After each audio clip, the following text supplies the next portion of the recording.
Ever felt like you're giving more than you're receiving? Like you're pouring from an empty cup, constantly depleted, wondering why your well of energy keeps running dry? We've all been there. Stretched thin, emotionally exhausted, feeling like we're constantly walking a tightrope between being helpful and being taken advantage of. We bend over backwards for others, saying yes, when every fiber of our being screams no. And then we wonder why we feel resentful, overwhelmed, and ultimately disconnected from ourselves.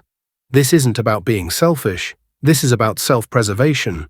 This is about understanding the power of healthy boundaries. Think about a garden. A thriving garden needs boundaries. A fence to protect it from unwanted visitors, trellises to support climbing plants, and designated spaces for each flower to flourish. Without these boundaries, chaos ensues. Weeds choke the delicate blooms, vines tangle and strangle, and the garden, instead of being a source of beauty and nourishment, becomes a battlefield for survival. Our relationships are much the same. Without clear boundaries, they become tangled, chaotic, and ultimately damaging. Now, what exactly are these boundaries we speak of? They're simply lines we draw, not in the sand, but in our hearts and minds. They are the limits we set for ourselves, the things we will and will not accept in our relationships.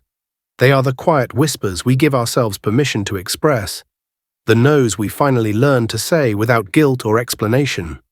They are the recognition that we are worthy of respect, consideration, and having our own needs met. Have you ever noticed how easy it is to give advice to others about their relationships, but how difficult it is to apply that same wisdom to our own lives? We see our friend trapped in a toxic cycle, constantly giving and receiving nothing in return, and we say, "You need to set boundaries." But then we go home and fall into the same patterns ourselves. Why is that? Often it's because we fear the consequences. We fear that if we say no, we will be rejected, abandoned, or seen as unkind. We fear that we will disappoint others, forgetting that the biggest disappointment is the one we inflict upon ourselves when we consistently betray our own needs. We fear the discomfort of confrontation, forgetting that true connection is built on honesty and authenticity, not on pretending to be someone we're not. Think about the last time you felt resentful in a relationship. What was happening? Were you giving more than you were comfortable giving? Were you doing things you didn't truly want to do? Were you allowing others to treat you in a way that felt disrespectful or demeaning? That feeling of resentment is a flashing red light, a clear signal that a boundary has been crossed. It's your inner self screaming, "Enough." But setting boundaries isn't just about saying no, it's also about saying yes. Yes to ourselves, yes to our values, yes to our well-being. It's about prioritizing our own mental and emotional health, recognizing that we cannot pour from an empty cup. It's about understanding that taking care of ourselves is not selfish. It's essential. How many times have you said yes to something you didn't really want to do, simply because you felt obligated? Perhaps it was helping a friend move when you were already exhausted, or attending a social event you knew you wouldn't enjoy. And what was the cost? Did you feel drained, resentful, or even angry? Did you end up giving less of yourself to the things that truly mattered? The truth is, every time we say yes to something we don't truly want to do, we are saying no to ourselves. We are saying no to our own needs, our own desires, our own well-being. And over time, those small no's add up, creating a chasm between who we are and who we want to be. Setting boundaries is an act of self-love. It's about recognizing our own worth, valuing our own time and energy, and understanding that we deserve to be treated with respect. It's about creating space in our lives for the things that truly matter, our passions, our dreams, our loved ones. Now let's talk about maintaining those boundaries. Setting them is one thing, sticking to them is another.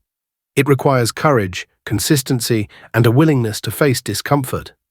There will be times when others push back, when they try to guilt you into abandoning your boundaries. They may tell you that you're being selfish or that you've changed. But remember, you are not responsible for other people's reactions. You are only responsible for your own actions. Think about a time when you tried to set a boundary and someone reacted negatively. What did you do? Did you back down, sacrificing your own needs to appease them? Or did you stand your ground, calmly and firmly reiterating your boundaries? It's not always easy, But the more you practice, the stronger you become. Maintaining boundaries is like tending a garden. You have to constantly weed out the unwanted influences, prune the overgrown branches, and nurture the plants you want to flourish.